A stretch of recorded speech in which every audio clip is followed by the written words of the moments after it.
And for ASU football, a little bit of a weird victory. Right? They ran the swinging game for almost the majority of the first half, and it looked a little weird, but if you're Kenny Dillingham, that was the plan. And then we saw one clip of that. I said, well, worst we can do is line up in it once. And if they do it, then we don't got to block their fire-breathing dragons. So let's just see if it works. And that was the process. Was as simple as that. It's not rocket science. It's not even rocket surgery.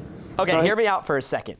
Tomorrow morning, SpaceX is scheduled to launch a test flight for the most powerful rocket ever built, which made me think, even though Kenny Dillingham said coming up with his unique and creative game plan against UCLA wasn't rocket science, it actually might have been more similar than he thinks. I took a deeper look into outer space for this edition of CSL Sports Science. 9, ignition sequence start. 6, 5, 4, 3, 2, 1, 0. All engine running.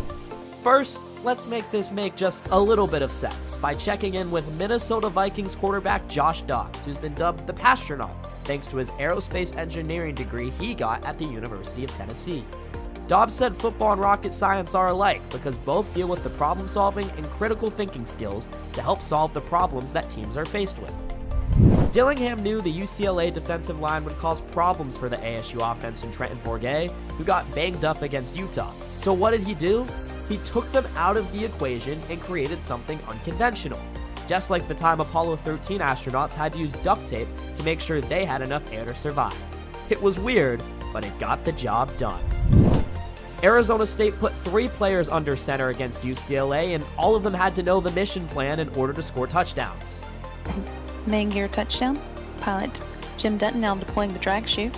No, these types of touchdowns. Scatterbo on the roll, sets his feet and delivers. Goal line end zone, Badger! Touchdown ASU! Just look at Cameron Scatterbo, who has passed for, run for, and caught for a touchdown this season. His versatility would make for a great astronaut, and I think he would fit in just fine within the confines of a rocket ship. Kenny Dillingham didn't just put out random players in random places in Pasadena, even though it may have looked like it. But like it's sound. Like it looks goofy and unique and different, but we didn't just go out there and run something that wasn't sound. It's just different.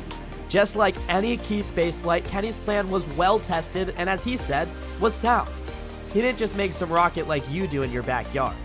This one was state of the art and was able to handle the gravity of the situation against a top 10 defense.